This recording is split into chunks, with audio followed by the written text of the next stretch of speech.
Okay, I think we are going to start. And good morning, everybody. Happy Passover. Couple of days, and it's really upon us. And of course, this year we find Passover to be super special, more than any other time. And the question, I guess, one question is, why should I make my own Seder? Now, for some people, of course, it's what do you mean, unfathomable. How can I not have a Seder? But for others, as you know, it is challenging times. And it's not easy to, under these circumstances, to think about making a Seder. So I want to welcome all those that have just joined us. And in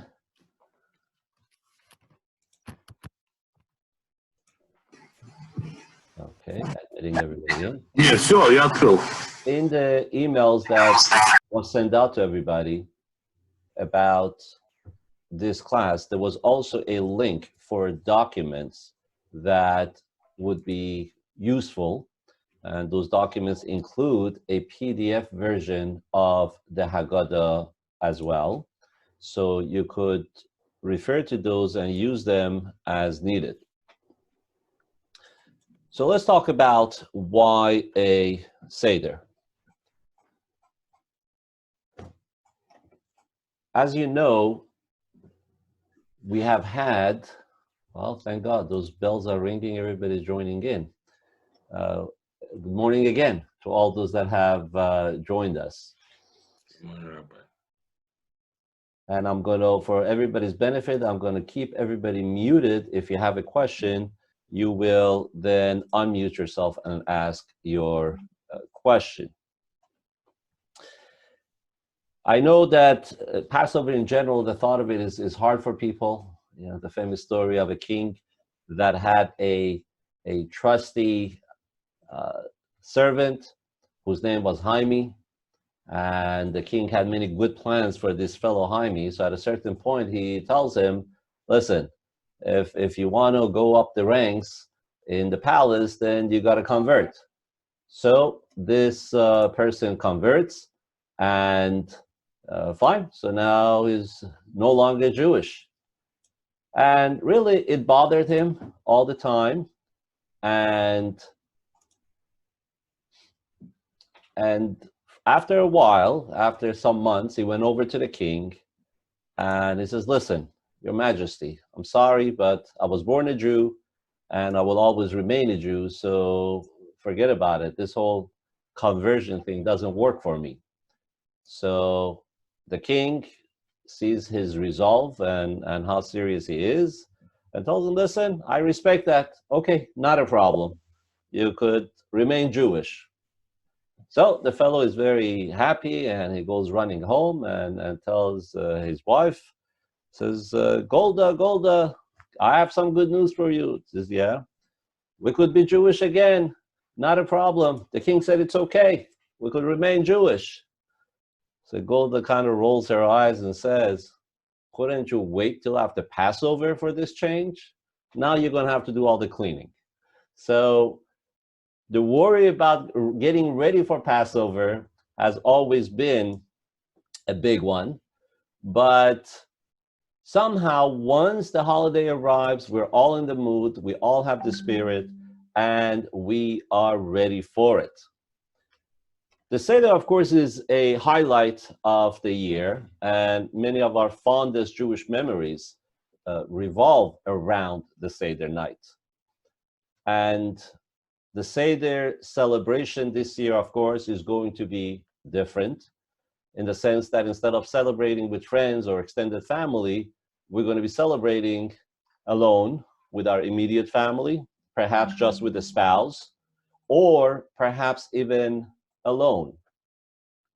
And that's all the unique setups that we've faced this year.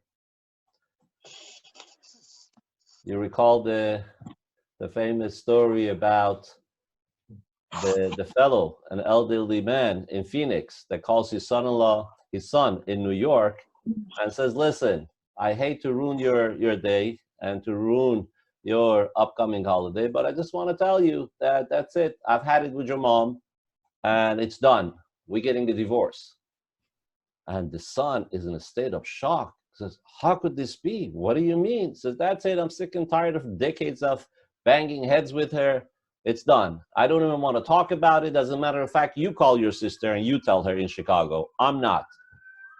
So the son right away calls his sister, and the sister is in a state of shock. And the sister tells him, no, forget about it. You know what? The heck that they're going to get divorced. There's no way. We're going to get up. We're going to go there right away. So the sister calls the father and says, absolutely, don't take a single step until we get there, and we're coming there immediately. So the fellow hangs up the phone, turns around to his wife, and he says, listen, honey, good news. The kids are coming over for Passover, and they're paying for their own tickets. Right? So it's one way to get the whole family and have them around.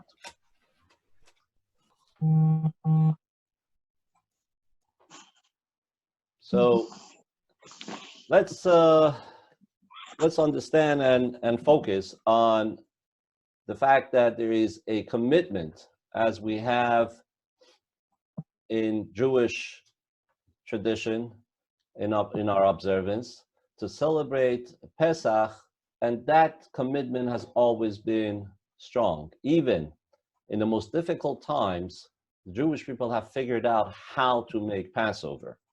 The famous story of a concentration camp, which I believe it was called the Weinhingen concentration camp, if I'm pronouncing it correctly, in 1943, when there was about 20 inmates who wanted to somehow have matzah for Passover celebration. And, you know, things are impossible over there. These 20 were put into labor in various parts of the camp. One of them was in the shop that would make signs. So one day, one of the Nazis comes in and says, I want you to make targets for shooting, for practice, for the soldiers. This fellow was quick on his feet, and he thinks of an idea. He tells the Nazi fellow that, you know what, I'm going to need a lot of flour in order to be able to paste, to stick pictures of soldiers on the targets.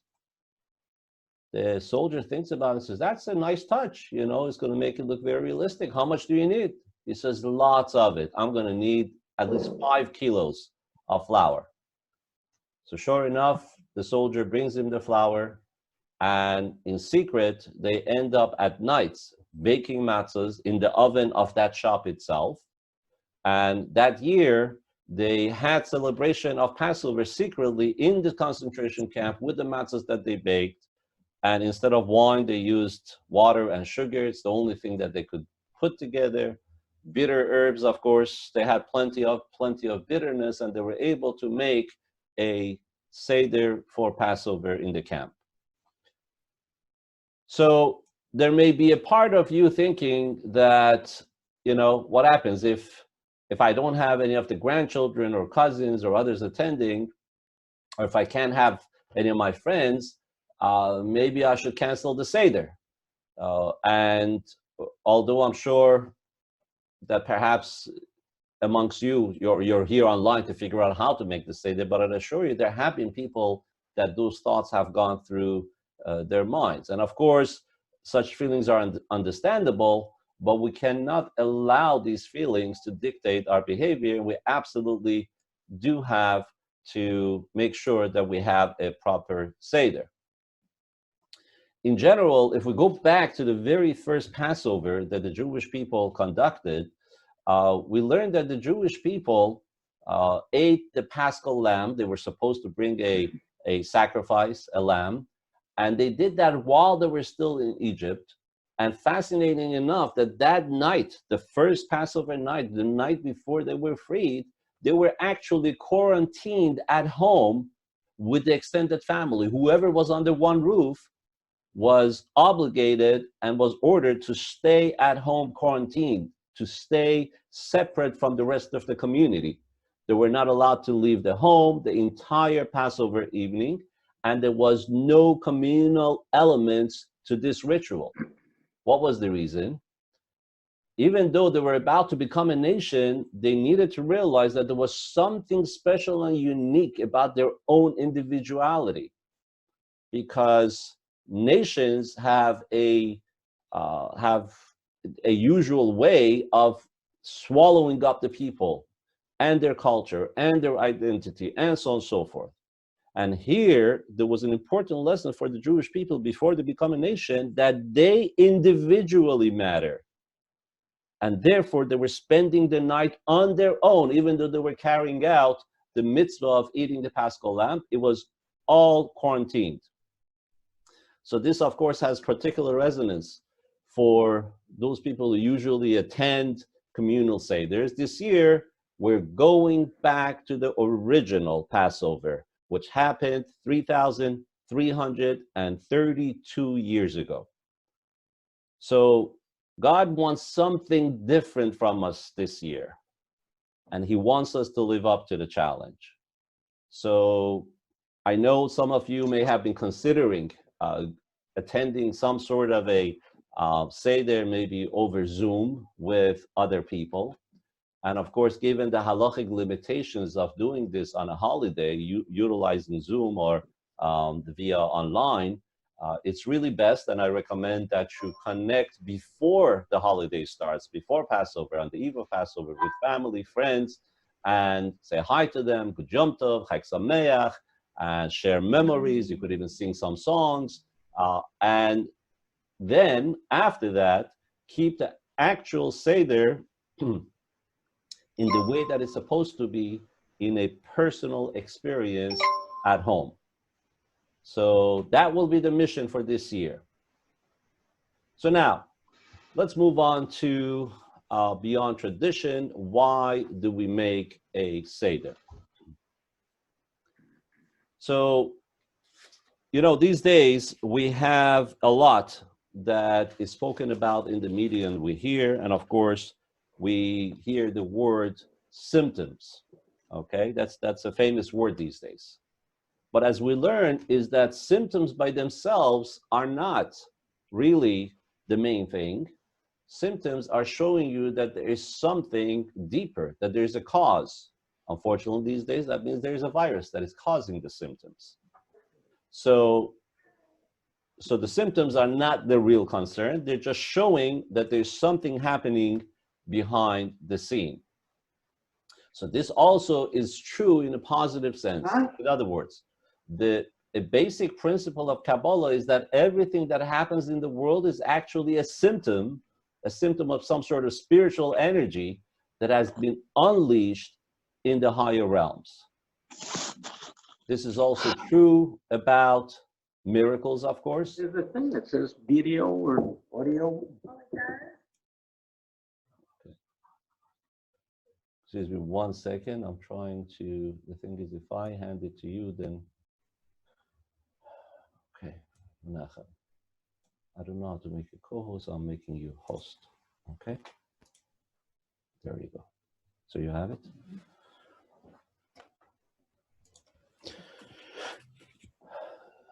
So the same thing when we're talking about miracles. When there is a miracle, such as the Exodus from Egypt, when it happens, it shows that there is a supernatural divine energy that was present and behind this miracle. The miracle itself is just a symptom.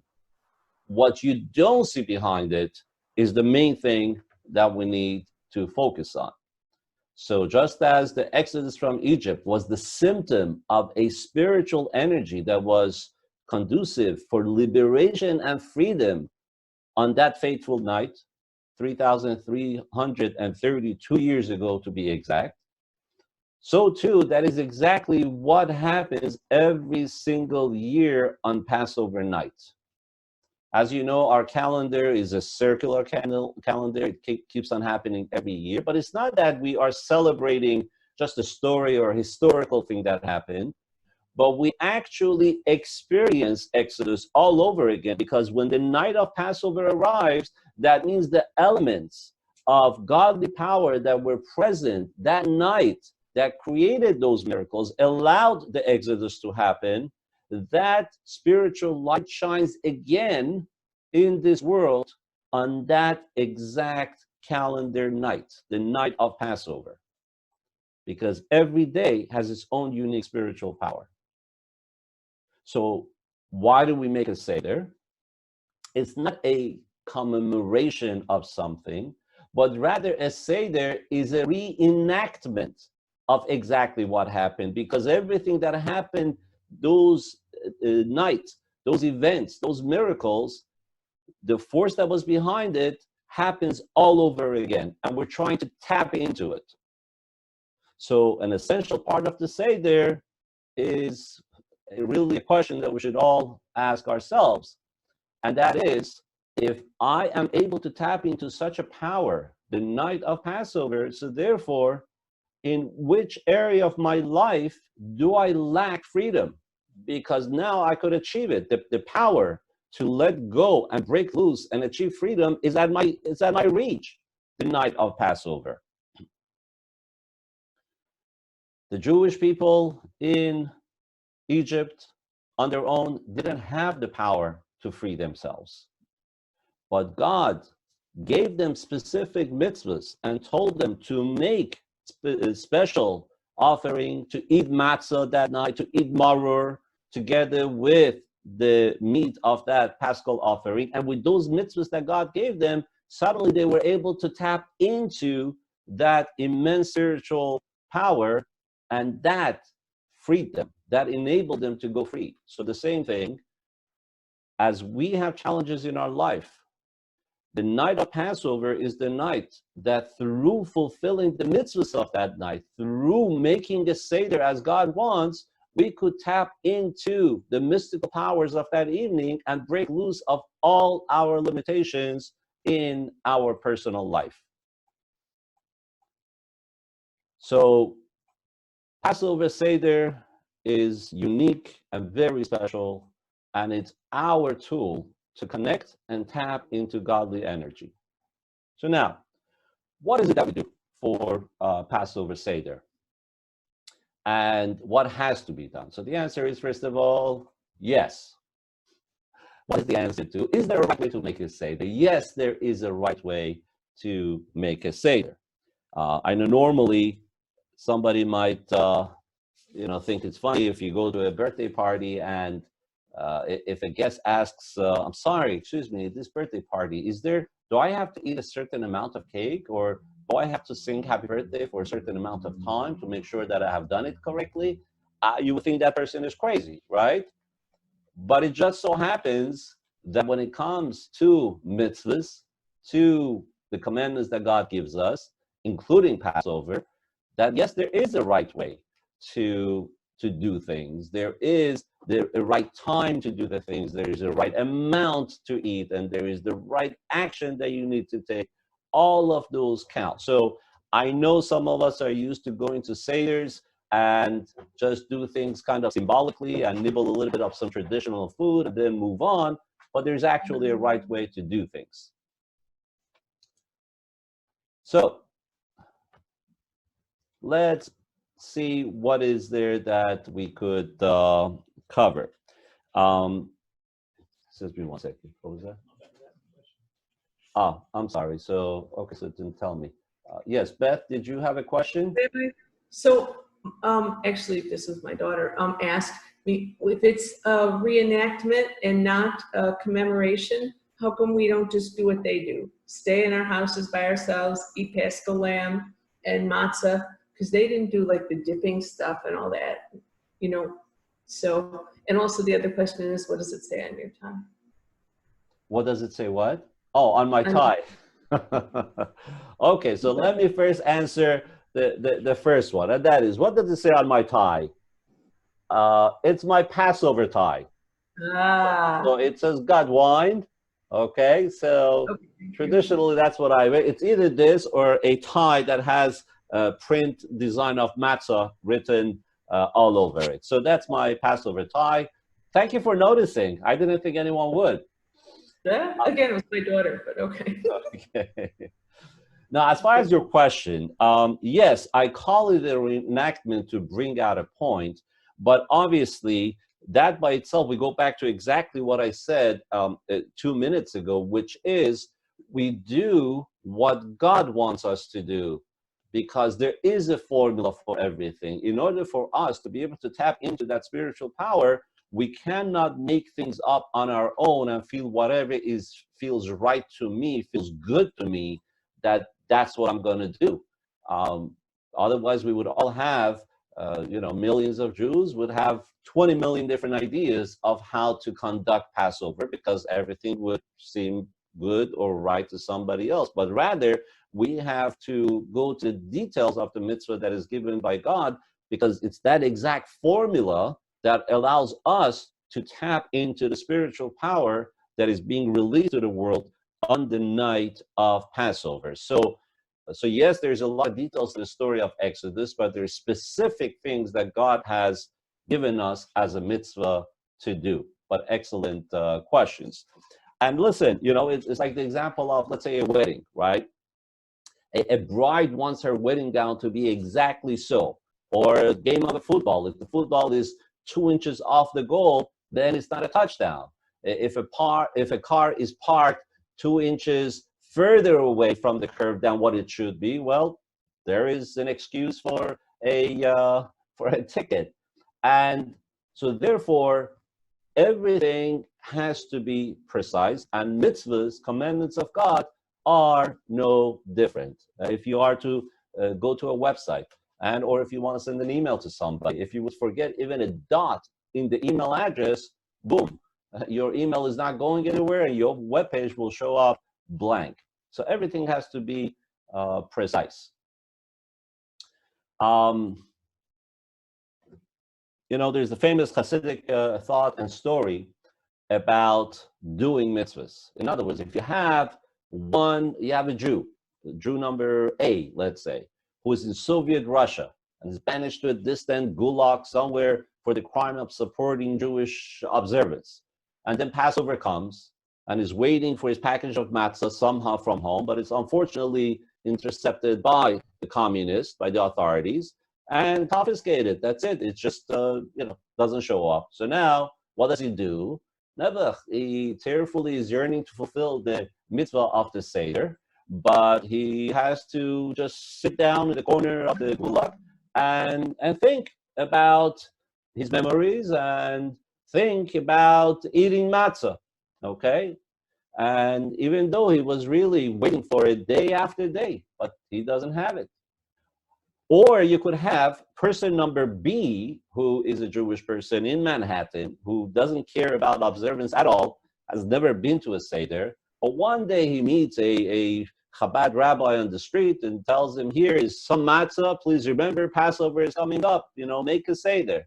The guy goes, yeah, thank you, and just throws it in a corner in his room. And days pass by, comes the night of Passover, he suddenly sees the matzah in the corner of the room, reminds himself it's Passover tonight. Okay, fine, I'll just eat the matzah. He eats the matzah, and then done with it, he goes about his life and goes to sleep.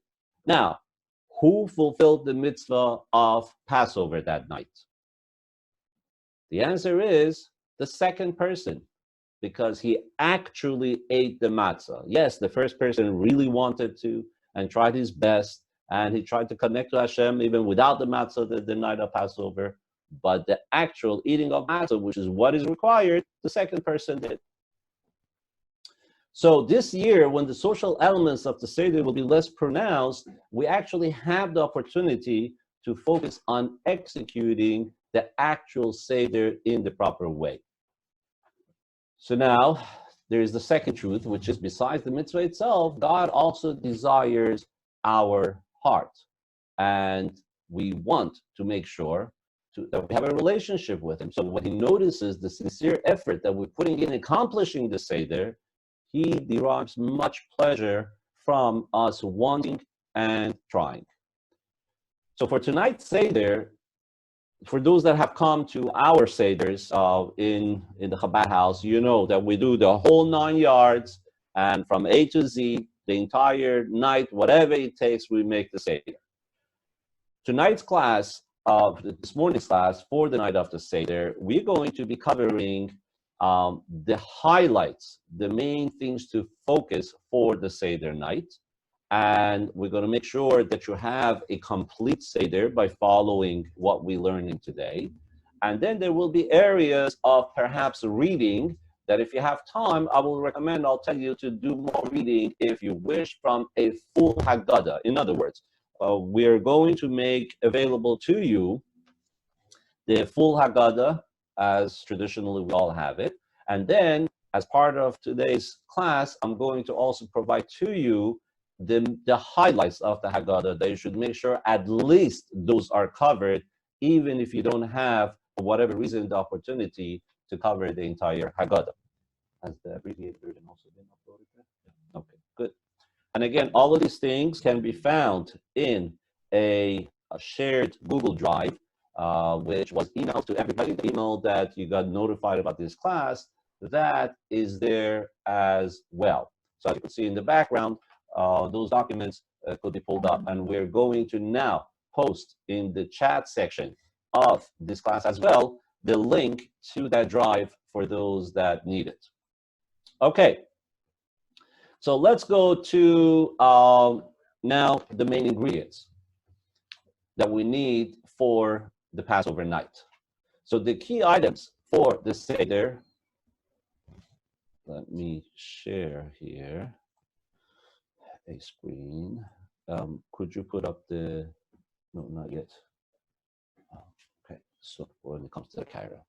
Okay, so first of all, we're talking about a, let's see, the camera is playing tricks here. All right, so maybe not. This show and tell doesn't work. I have the picture in the background right here. Where is it? This way? No, this way. Okay, here. We have matzahs right here. So shmura matzah is one of the main ingredients for Passover night.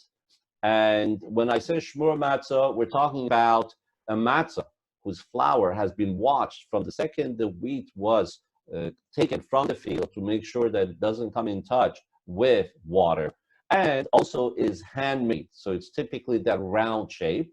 These are handmade shmura matzahs. So it is very special and important to have shmura matzah for each night of the Passover. So there are some people that eat only shmura matzah the entire Passover and only handmade matzah. But even if the rest of Passover somebody eats the machine-made matzahs, as long as they're kosher for Passover, of course. But for the night of Passover, it is super special to have the shmura matzahs. If you have them, wonderful. If not, try to get them from the local stores. And if you have not been successful, then please be in touch with us via phone or email to see if we could help you with that. So that's as far as matzahs. And for each night of Passover, you will need 3 matzahs.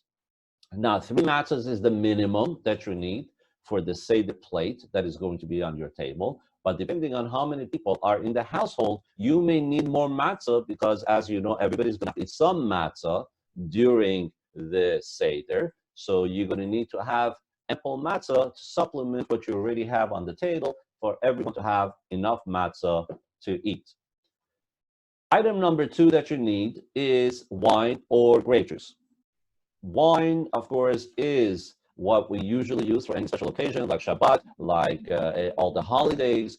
And the night of Passover, we also use wine to make kiddush, to say the blessing on the wine before the meal starts. But also, and very important, that the night of Passover, we have not just 1 cup of wine, but 4. If you are not able to handle wine, so then I would say, first of all, try to get wine that doesn't have so much alcohol in it. For example, the minimum wines, I think, could have maybe 4.5%, 5% alcohol. Those you could find in the market. So they affect you less. If you know dry wine is better for you, then get dry wine, whatever works best for you. But also, if you're not able to handle wine, then you could use grape juice. Of course, all these need to be kosher. for the Passover night. And if you could, for example, start with wine, and then after you see you can't handle the wine anymore, you could do grape juice, or you could do even half and half, or half of the cup wine, half grape juice. So all the combinations are fine. Preferred wine, but grape juice is perfectly fine if that is what works for you. So, why matzah? Why do we have matzah? First of all, it's a mitzvah in the Torah to eat matzah on Pesach night. As you know, the Jewish people prepared dough, but there was no time. They had to run out of Egypt. So the dough didn't rise, and only once they got outside Egypt, they quickly baked the dough that they had, and it turned out to become matzah because they didn't have time to rise. So at its core, matzah is only flour and water, and it's, of course, baked very quickly to make sure that the dough doesn't rise, doesn't become leaven, doesn't become chametz. Now, why do we have 3 of these? So there have been many reasons why we need 3, and each one representing another tier of the Jewish people, the Kohens, the Levites, the Israelites, all as a nation. Also, the fact is that we need a quantity of matzah to be able to eat. We do eat a lot of matzah Seder night. Now, the 4 cups. We briefly discussed why 4 cups, because the night of Passover is very special. Not only start with a kiddush to say blessing over the wine to start the meal, like every other holiday and Shabbat, but also to highlight the specialness of this night, the night of Passover, being that there has in the Torah, it mentions with 4 different expressions of redemption, how God saved the Jewish people, took them out and redeemed them and brought them to the Holy Land. So equivalent to each one of those, we drink another cup of wine. The wine and the matzah actually have 2 different characteristics with 2 different meanings on a deeper level. One is something that has taste. So you could taste it. You go, this is nice, dry, or if it's sweet, whatever it may be. Representing when you understand the commandments of Torah. Matzah, on the other hand, really is tasteless, okay? And it's just flour and water, representing the commandments of the Torah that we don't necessarily understand. And the fact that we have both of them at the Seder is symbolic of the fact that our Judaism has to be a mixture of both. We have to strive to understand the reasons behind. We have to ask questions why mitzvahs are what they are. And then at the same time, ultimately, we do the mitzvahs not because of our understanding, that's beautiful, but not because of that, but we do it because God said so. Those are represented by the fact that the wine has taste, meaning understanding, and the matzah has no taste. It's above understanding. So now, after knowing the ingredients that are needed first with matzah and wine, we move over to the Seder plate. Now, the Seder plate, some people use something that has a format of, and it tells you exactly what to put on the Seder plate. But you don't necessarily have to have something that has all the pictures and tells you where to put exactly everything. Truthfully, a regular plate could do the job as well, as long as you just will remember where to put everything. So for that purpose, we have included a picture of the Cairo plate. So I'm going to share that screen for a moment. This document is, again, in that shared folder that was in the email. So here you have the picture of a Cairo plate that shows exactly what is going on the Seder plate. This document will also be posted to the chat group today in the class, so you could download it from here as well. Okay. So what we're going to do is we're going to start with the top left. Okay, is that based on the video? Is that my top left? Yeah, no, it looks like my right. That's what it looks like in there, right? So we gotta. There is a setting here that will change that. Maybe under video. Video setting. Okay. Mirror my video. Okay. Is it now my left? What? Oh, it hasn't changed.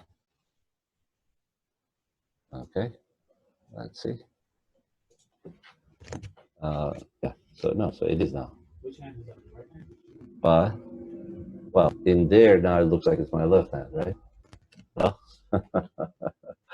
we're figuring this out. Technical difficulties here. Let's see. Okay. Okay. Don't worry about that. Okay. I don't know. It's hard for me to see if it shows on my left or on my right. So, Pick up your right hand. well, here's my right hand. Okay. So, right. Okay. All right. So right now it looks like on the right hand, but as this plate goes on the table in front of you, it will actually be on your left hand side. Okay. So it will be on your left hand side. That's where the egg goes. So each person is going to need one hard-boiled egg. Okay. You're going to need one hard-boiled egg. And why is it that we have the egg? Well, there's actually two items that are cooked items on the Seder plate. One is the egg, and the other one is the zeroa, which could be a shank bone, or some people have the custom of using a wing of a chicken, or some people, like Chabad, use the roasted neck of a chicken. So if you bought chicken, you could just take the neck, roast it, and that will serve as the zeroya. So these two are necessity for the Seder plate. The sages have asked that there should be two cooked food on the Seder plate. One is the egg, which is in commemoration of the sacrifice of Chagiga, and the egg, which is round, usually eaten by those that are mourning, okay, that they are Avil and they're sitting Shiva and they eat egg.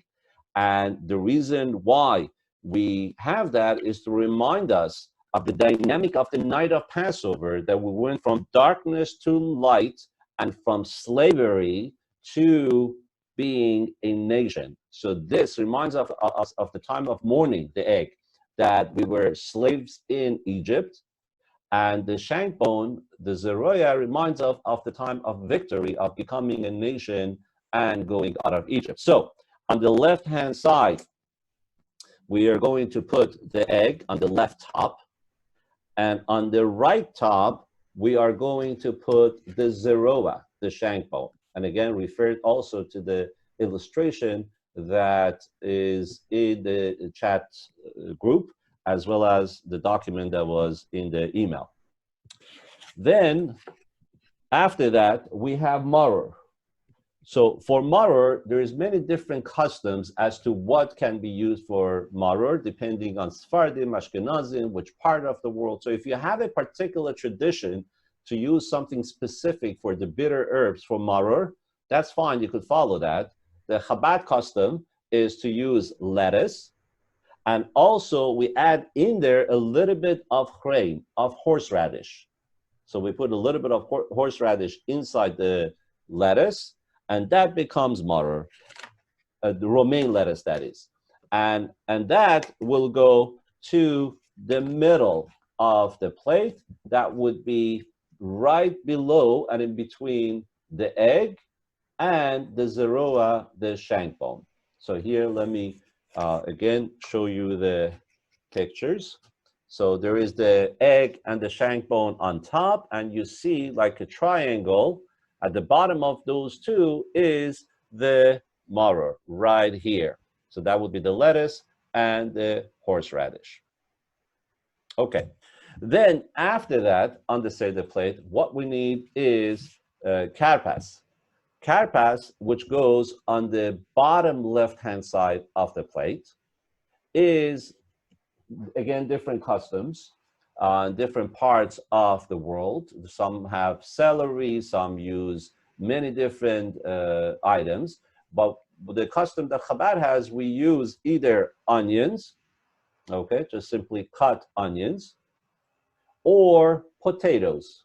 Some people cannot handle onions, so then it's fine. They could use potatoes instead. Those are the two items that we use. And this goes right here on the bottom left-hand side of the Seder plate.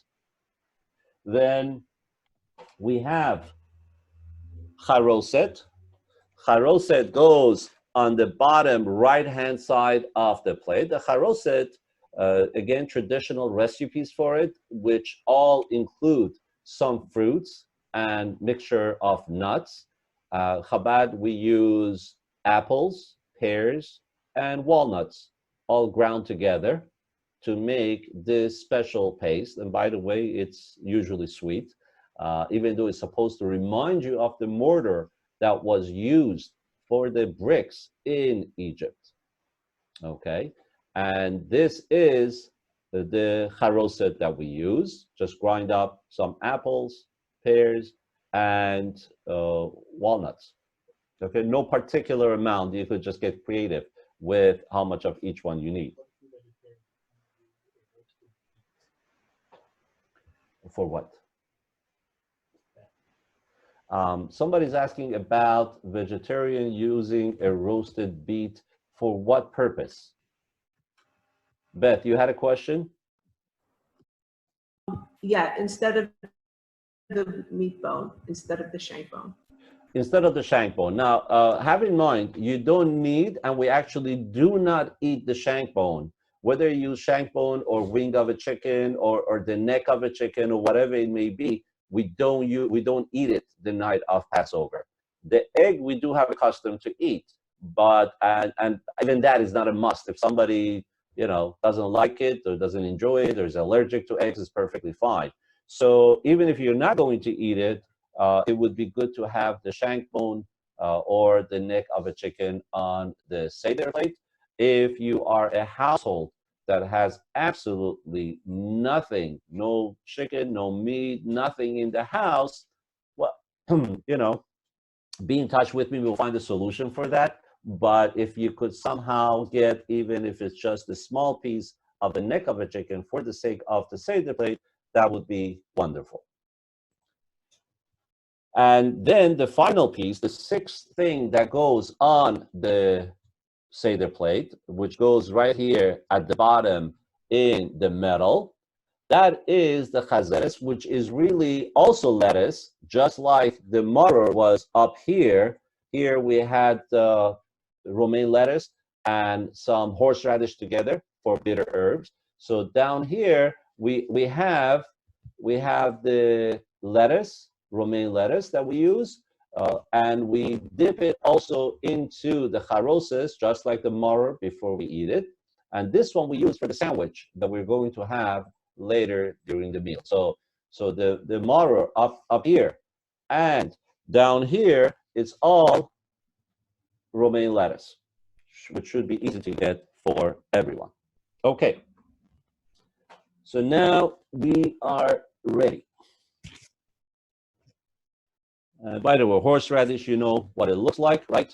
It kind of looks like a carrot, but not quite. It's a whitish color, and you get the special effects when you grind it up.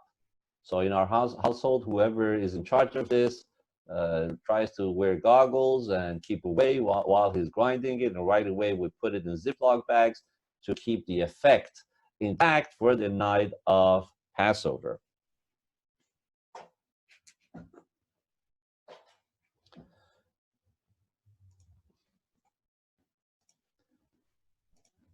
Okay, fine. So now that we have all the items of the Seder all lined up, we are ready to start the Seder itself. And the main question becomes, when do we start this Seder? And that is super important because, as we discussed earlier, that mitzvahs have specifics. And if we want to tap into the energy of the night through the tools that God has given us to be able to channel that energy, we got to do it at the right time, right? You cannot show up to a wedding a day early and say, hey, where's the bride? Where's the groom? Where's the meal? I'm starving. Well, you're a day too early. This is not the right time. So too, if you want to show up to the immense, powerful, godly energy that emanates Seder night, the night of Passover, then we cannot start it earlier. It has to be when Passover night actually starts. And that varies depending on wherever you may be. And of course, in our case, where we're talking about Marina del Rey and Los Angeles area, in Marina del Rey in particular, if the nightfall, when the Passover night starts, is going to be Wednesday evening at 7:46 p.m. So 7:46 p.m. is the earliest that you would be able to lift the first cup of wine to start the Kaddish, the Kiddush for the night. Now, you could start setting up the table before, especially if you have a crowd, and if for whatever reason you need to get the crowd situated and not lose them, you could all sit around the table and perhaps start talking about the miracles of Passover and maybe sing some songs or answer questions. But the actual drinking of the wine and the matzahs that are the mitzvah of the night of Passover have to start only after its time, after sunset, which is 7:46 p.m. So that's as far as timing.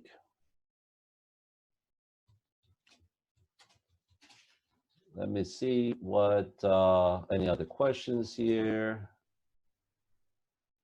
Okay, so let's move on to now the actual Seder itself. And first of all, it would be befitting that a person, if you have the time, spare time, that you think about the importance of the night of Passover and the message of Passover, the freedom not only from exile, but also personal freedom that you are supposed to experience. And God willing, with tapping into those powers, you will accomplish that. So the first thing that you're going to do, even before you start Kiddush, and this is wonderful to do if you have extra time on your hand and you or others are getting anxious that you're not starting the Seder, is to light the candles. You have to light candles for the holiday, for the Chag. So that should happen in the beginning. All women and girls have the special mitzvah of lighting the candles for Yom Tov, and this starts with girls that are 3 years old and up. Okay, as far as the custom of how many candles to light, so those that are single, haven't been married yet, the girls light one candle, and anyone that has been married, depending on the custom, either you light two, or some people have a custom to light as the number of the members of the family. That's how many they light. So then comes the first step, which is Kiddush, and everyone participates and makes Kiddush. Usually on a Friday night, one person makes Kiddush and everybody else listens to them. On the night of Passover, we make a point of every single person having their own cup and making Kiddush. How big should that cup be? Well, a cup that would be the right size should have at least 3.2 ounces of space to pour 3.2 ounces of wine into it. So those tiny little Kiddush cups that we use usually just for tasting wine, don't do it. Those are not enough. They're not going to make it. It has to be at least 3.2 ounces. And what we do is we pour the wine or the grape juice and we fill the cup to the rim, okay, so that it pours over. Why? Because when it pours over, it's a sign of blessing. And definitely at all times, and particularly this year, we could use all the blessings that we can get. Now, if you can't necessarily drink the whole cup of wine, that's okay, as long as you drink 1.6 ounces of it or most of the cup. So you want to have not just a little taste, but you want to take a nice 2 gulps from this wine, at least 1.6 ounces. So we lift the cup. Okay. Well, I guess I could pretend. Let's pretend that this cup is wine and not coffee. And let's pretend that it is filled to the rim. Okay, but I didn't want to get it spilling all over here for now. Okay, so we lift this up and we make the special blessing that is in the Haggadah for the wine. And for this Kiddush, we stand up okay? And if I do so, I'm going to be out of the screen. So imagine I have stood up and everybody does so. And others could either take turns to say the Kiddush separately, or they could say the words together with whoever is leading the Seder. And if it's you, then great. Start thinking that you're Pavarotti and sing it away. And once you make the final blessings that are supposed to be made, and by the way, if you don't understand Hebrew or you can't read Hebrew, that's perfectly fine. You could read everything in English. And when you're done, again, you're going to make sure, first of all, that you drink the majority of the cup. But also, most importantly, you are going to feel like royalty the night of Passover. So any of those 4 cups that you're going to drink, you're going to make sure that you are leaning. So whatever table, whatever chair or a couch, I don't know what you're going to be using, perhaps have a pillow ready for yourself, or it has an armchair, you could lean on it. If not, you could lean on the back of the chair and towards the left so that it doesn't go into your air pipe. It has to go into your food pipe. And that's how you drink it. You sit down and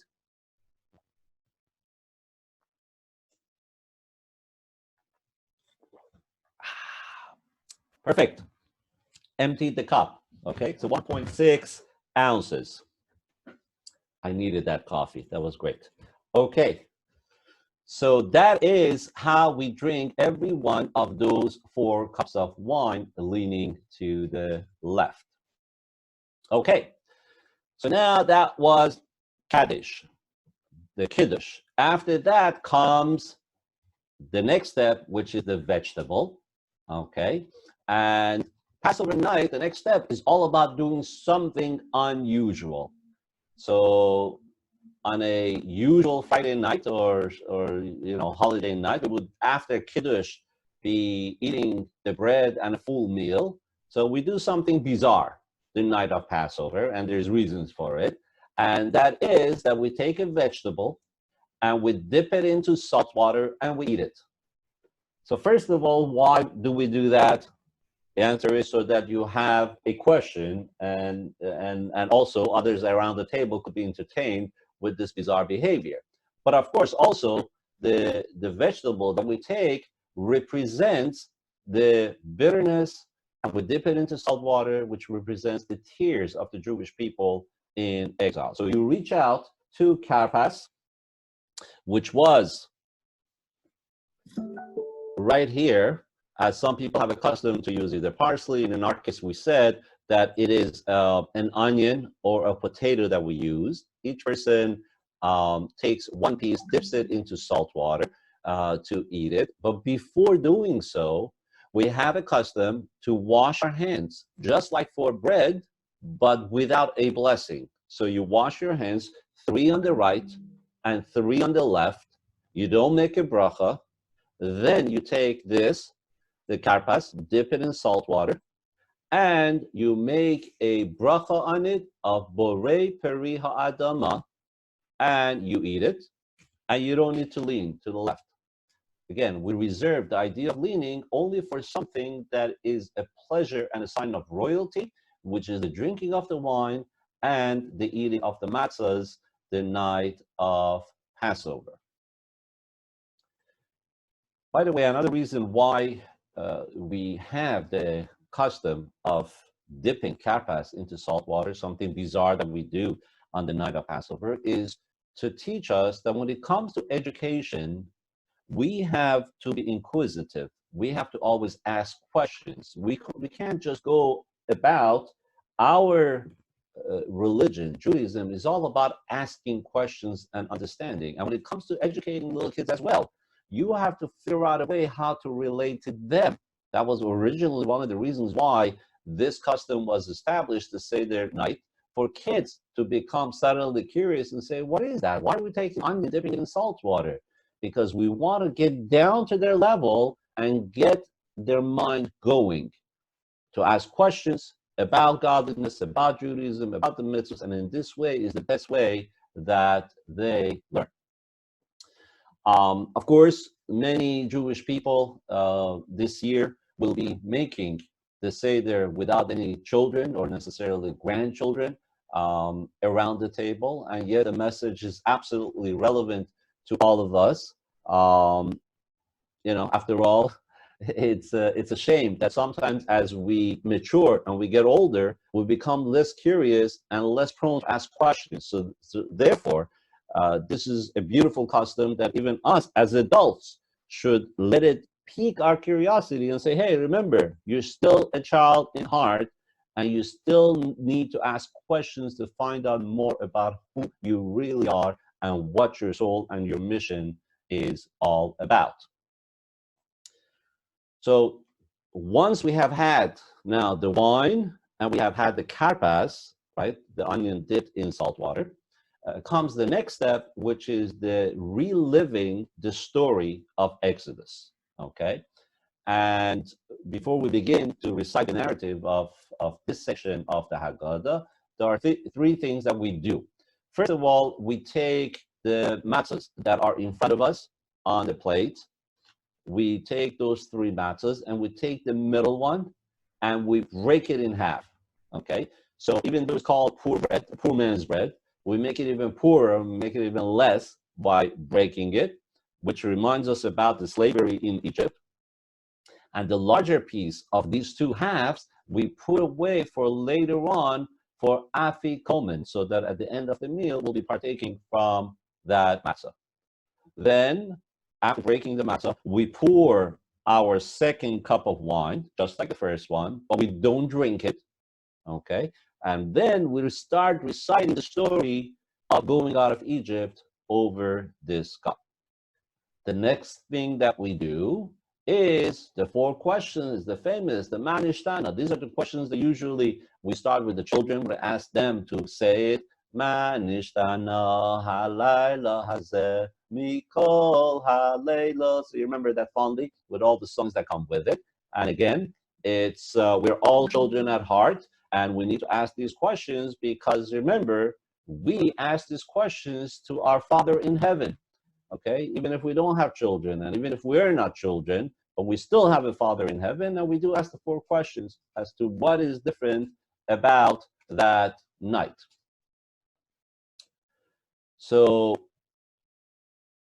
the text in the Haggadah, of course, very clearly outlines the four questions. You could either read it, of course, in English so that you understand it, and or sing it with the traditional song. And even if you are by yourself for this Passover, sing the song if you know it. Use the time to really meditate and let it sink in. Fight the darkness of exile, which has now forced us to be by ourselves. And remember, every time you're getting upset that I'm not with family or extended family or I'm by myself, remember the night of the original Passover, the Jews were also quarantined and in isolation, all by themselves. And in those days, they couldn't even be in touch with each other in any shape or form.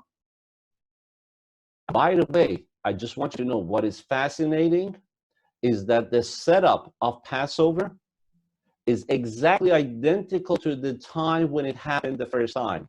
The first time Passover, the Exodus happened, it was a Wednesday night when the Jews sat down to have the Seder based on the commandment of God. And then after that is when they were redeemed.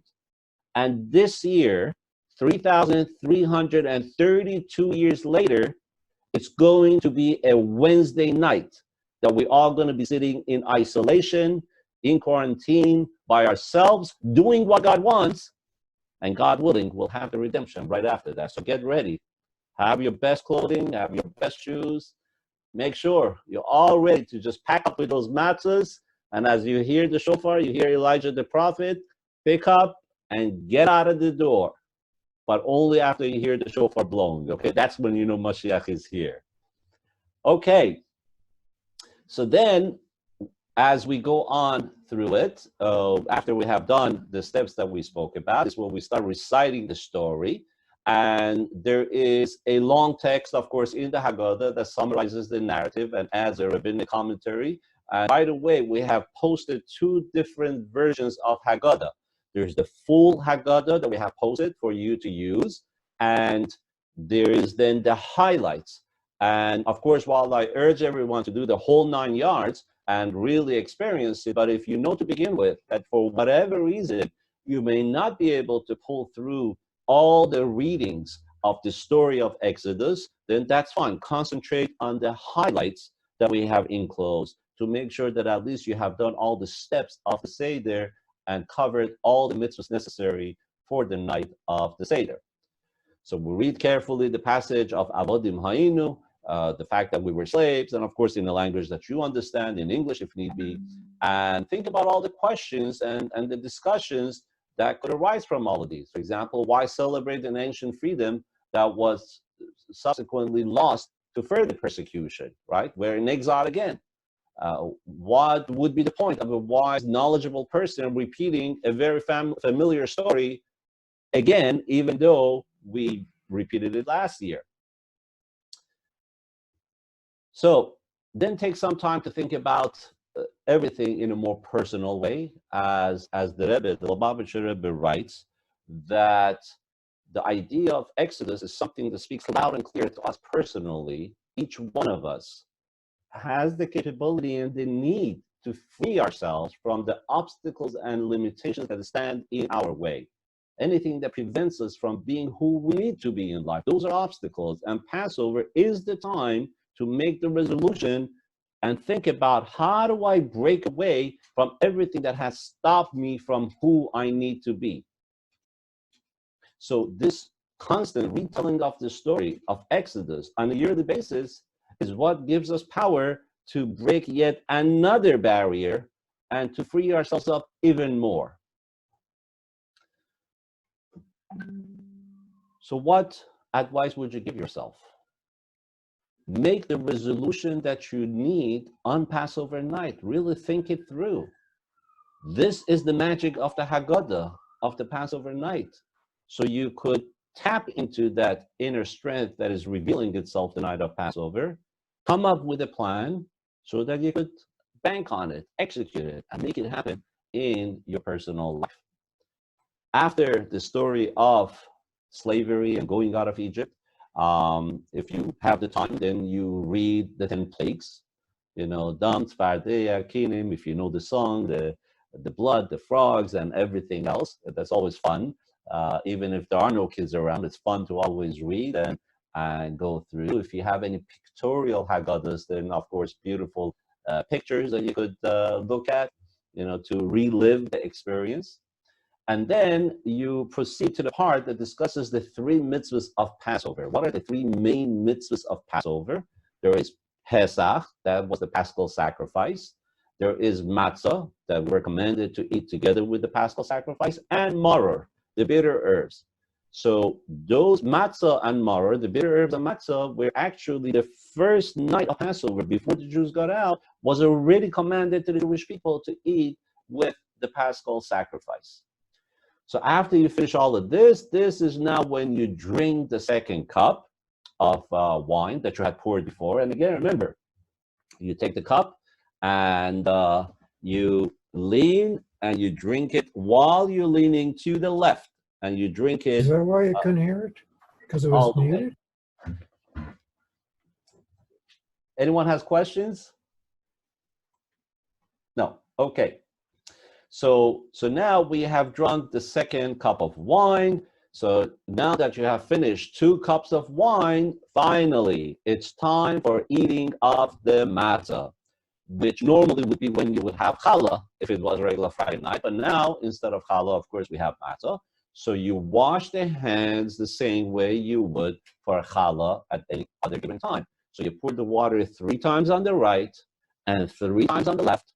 And you make the bracha, Baruch atah Hashem Elokeinu melech haolam asher kiddushanu b'mitzvotav v'tzivanu al netilat yadayim.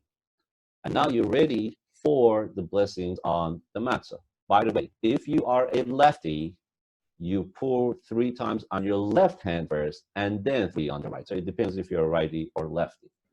So you come to the table, back to the table, where the matzahs are there, and you make 2 blessings on the matzah, as it's written in the Haggadah. One is Hamotzi Lechem Min Haaretz, and the other one is the blessing Asher Kiddushanu. Thank you, God, for commanding us to eat matzah on this night. And then we eat the matzah again, reclining. So you break a piece of the matzah And if you have others around the table with you, you make sure that they each one also have a piece of the matzah. And if there is a lot of people, then you could just utilize the extra matzah that you have on the side. It doesn't have to be all from the 3 matzahs that you have on the table. Make sure everybody has approximately a half a matzah, okay? And we're talking about the half a round shmur matzahs in size. That's the amount that you're supposed to eat for this mitzvah. And you sit to the left and you start munching away. And it's going to take some time, but that's fine. And it's fun. Little by little, you chew it until you are finished. And of course, you will be full of crumbs all over your clothing. It's all part of the fun of Passover night. So that is how you eat the first matzah for the night of the Seder. Then comes, after you eat the matzah, comes time for maror, for the bitter herbs. So that's when you take the lettuce, okay? And you take the lettuce that you have on your Seder plate right here at the middle of the Seder plate. If you recall, we had put some maror, which would be lettuce and horseradish, okay? So you have some horseradish in there. Then you dip it into the charoset right here. By the way, people think that you're supposed to heap on the charoset onto the maror, but actually you're just supposed to dip it a little bit in, just to remind you of the mortar that was used in Egypt for the hard work, okay? And then you recite the blessing. There's a special blessing for it, which is Al Achilat Maror. Thank you, God, for commanding us the mitzvah of eating bitter herbs on this special night. And then we eat it. You don't need to leave because there's nothing royal about bitter herbs. So you don't need to recline. You just eat it normally. And after you finish that, there is also the custom of Hillel, the elder, one of the sages of the time, around the time of the temple, that on this night he would make a sandwich. He would take matzah and he would put maror in it. And then he would also eat it together with the Paschal sacrifice. So we have a custom that we'll do the same. We would take some matzah, put, again, some maror from the Seder plate, and dabble a little bit into the charoset. I'm sorry, right here, into the charoset. Okay, put it inside the matzah, make a sandwich. Okay, and then you again lean to the left and you eat that. So that's going to take you another few minutes of eating, which is delicious. Okay. And of course, the reason why we do have the bitter herbs so many times in the night of Passover is to remind us about everything that went on in Egypt. But most importantly is that the only time that you will appreciate light if you experience darkness. And the only time you appreciate sweetness is if you have also experienced bitterness. And so the fact that we have both of these on Passover night, we talk about freedom, but yet we taste the slavery that we went through, makes the redemption that much more sweet. After all of this is done, all these highlights that we just spoke, it's time for the meal. And that's when the fish, the chicken, and everything else that you want to serve that evening. If you are Sephardi, then you have your own traditional food, including rice that they eat. Some Ashkenazim don't eat rice. Whatever is your fancy, you have it all served, and you have a wonderful, fantastic meal. And then at the end of the meal, once everything is done, is when you take out the afikomen. You remember the part of half of the second matzah that you broke in the beginning of the meal. You take that out and you eat it. And if there's others around you, you give them a piece. And it doesn't have to be from that piece alone, because there might be a lot of people. You could take from the extra matzahs that you have available and make sure everybody has. And everybody sits down to eat, leaning to the left, enjoying this afikomen. So after the meal, now we have 2 more cups of wine left to drink. Okay, so after the meal, we fill the 3rd cup of wine. And at this point, we also fill the cup of Elijah the prophet.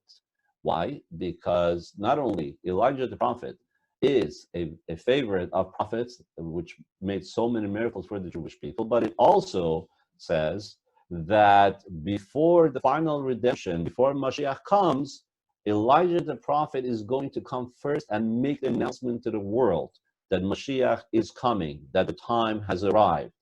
So therefore, in honor of Elijah the prophet, the night after redemption, we pour a cup of wine.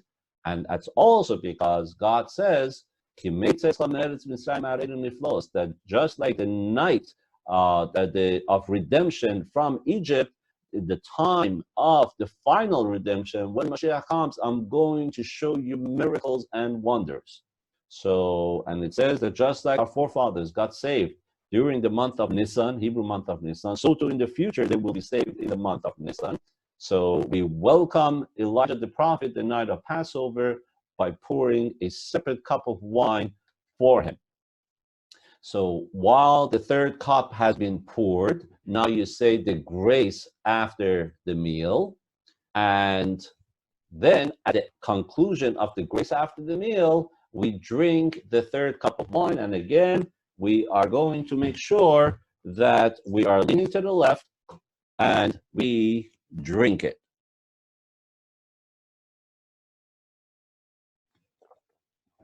Okay, right after you finish the 3rd one, you do what's obvious. Pour the 4th one, right? We get ready for the 4th one as we are getting close to the end of the Seder. And after the 4th cup has been poured, we recite the Hallel, the praise. We sing the praise of God. And of course, it's not that God necessarily needs our praising. He's above all of that.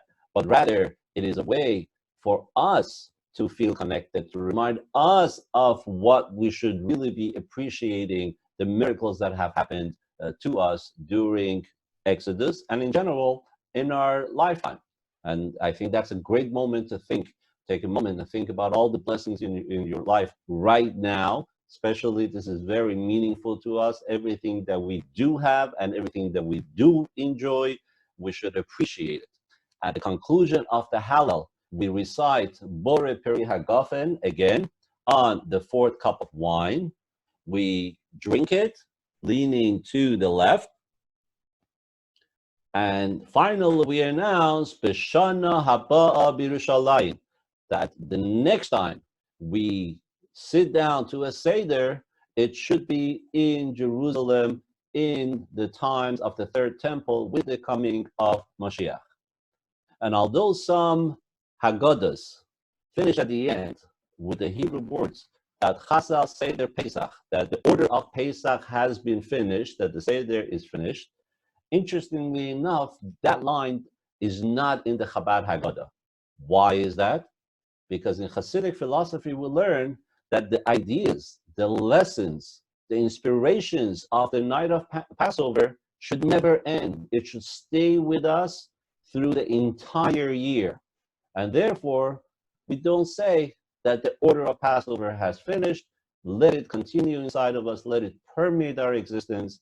And let it usher in a Chag Kasher V'Sameach, a beautiful, kosher Passover for everyone, a joyous Passover. And again, that might be a little bit of challenge this year as we look around us and we don't have the usual crowd that we are used to.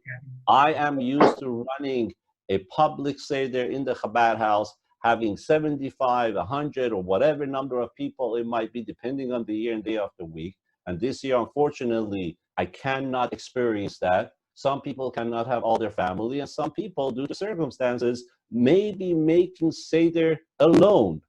Remember that together with the mitzvah that you're going to do, not only are you going to be fulfilling what God wants, not only are you going to be tapping into the immense spiritual power that will be available the Passover night, but the way you do it, with the happiness, with the joy, the song that you're going to sing is going to elevate your mitzvah. it's like attaching wings to a bird that didn't have wings. It will allow it to fly to the highest levels in the heavens above.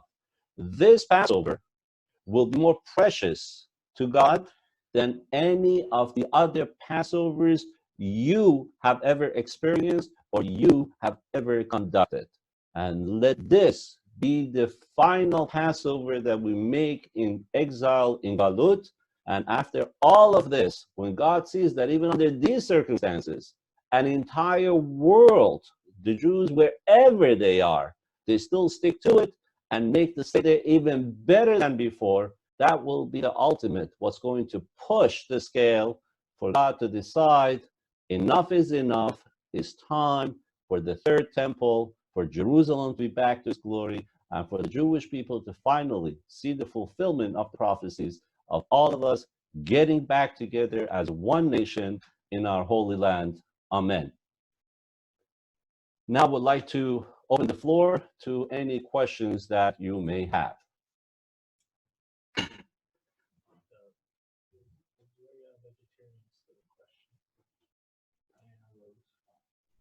Okay, well, what is the question? Further clarify, in daily prayer, we use prayers and meal and sacrifices. If we're vegetarian household, why do we need to shank the sacrifice? Why can't we use prayer? Okay, so there was a question about the daily sacrifices that we have written in the prayer books, which represent the sacrifices that used to be brought in the times of the temple. And the question is, if we are in a vegetarian home, then why would there be a need for the zeroya, the shank bone? So the answer to that is, while each one of us may have a particular style of nourishment that works for us, whether it's because of physical, medical reasons, or because of, just ideology. It's hard for some people to eat anything that comes from something that has two eyes, right? As I hear it explained. That's perfectly fine. But let's not forget that everything has a function in the world. In other words, if there is a medicine that exists, but thank God you don't need that medicine, is there still some use for that medicine? Yes, the world still needs that medicine. If there is a service in the community that you don't need, but there are others that need it, and the society needs it. So should that service still exist for the sake of society? I like it.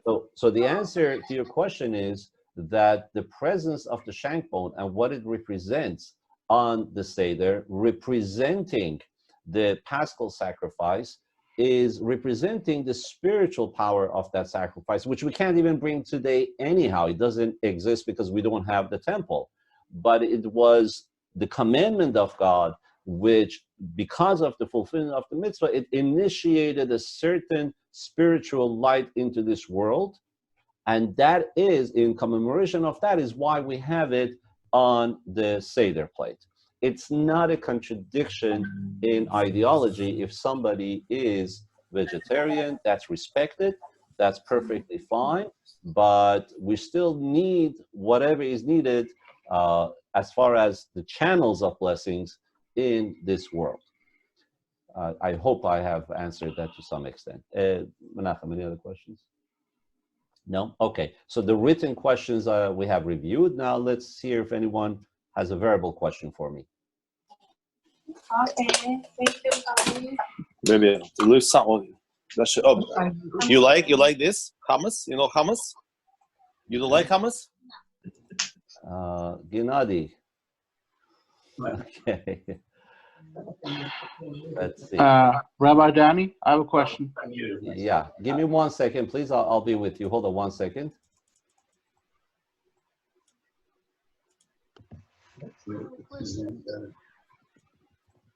Okay. Yeah, we are now on. And pin video. Okay, here, I'm back. Yes. Go ahead, Larry. Unmute yourself. Can you hear me now? Yes. Yeah, okay. So as far as tefillin goes, when is the last day to put tefillin on? Good question. Tefillin, the last day we put it on is on the eve of Passover on Wednesday. And then we do not put it on until the day after Passover, the 8 days are finished. So, Okay. so for the entire 8 days of Passover, we do not put on tefillin. And when is the next class going to be? Great question again, because now we're going to be hitting all the holidays when we usually have our classes. So we are going to be picking up the next class again, the cycle of our classes, which is on Sunday mornings, and at least the ones that are going on now, Sunday mornings and Thursday nights will continue after Passover. And soon we're also going to have the JLI classes that are going to start, the Jewish Learning Institute classes. So that's going to be emailed to everybody as well, the schedule. Okay, great. Any other questions? Okay, so what I'm going to do is, in a few minutes, I hope, to ask Rabbi Menachem, who has been assisting me in conducting the online class today with the technical aspects, to see how fast we could upload this video for everyone to have as a recording, just in case you want to review it. And hopefully that plus all the PDF documents that we have made available, which is the full version of Haggadah, the highlights of Haggadah, all will be useful for you. We still have plenty of time before Passover to get the ingredients that are needed for the Seder plate together, although it's a bit more difficult than usual. But, you know, if we try, we could be successful. If you are having still problems after you try, then please be in touch with us about them, and we will try to help you get the Seder plate ingredients together so that you could have a beautiful, beautiful personal Seder happening at your own house. Today is the 11th day of the month Nisan. So today's specialness is in the fact that it's the birthday of the Lubavitcher Rebbe. Okay, so it is now 118 years since the birth of the Lubavitcher Rebbe.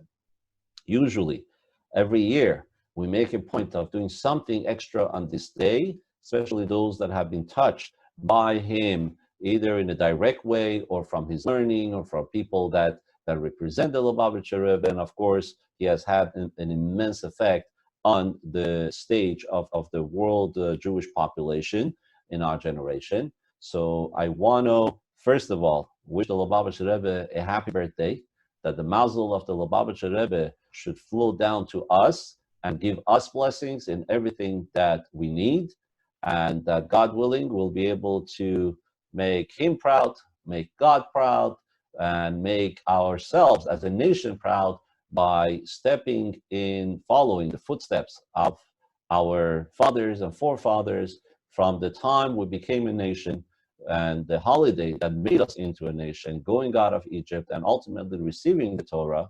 And we're going to keep on trucking until the barriers of Galut, of exile, fall down, and we will be back together again as a nation in the Holy Land, all healthy, and all could be together face to face for one massive, giant Seder of everyone together. And we're going to figure out all the logistics for that. Have no fear.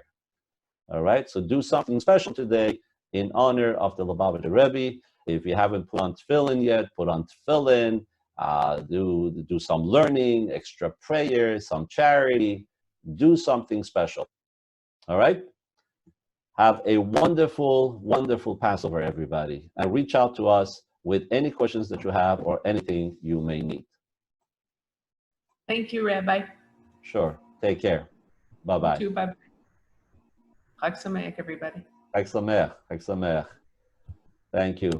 Marty, was a pleasure having you on this lecture. Take care. Larry, Marty, everybody. Chag Sameach, Rabbi. Thank you very much. I see Thank you so Yaakov Dodi much. as well. Very nice. Becoming cuter and cuter every day. Thank Okay, Bucky. Take care. you. Bye. Goodbye, Rabbi.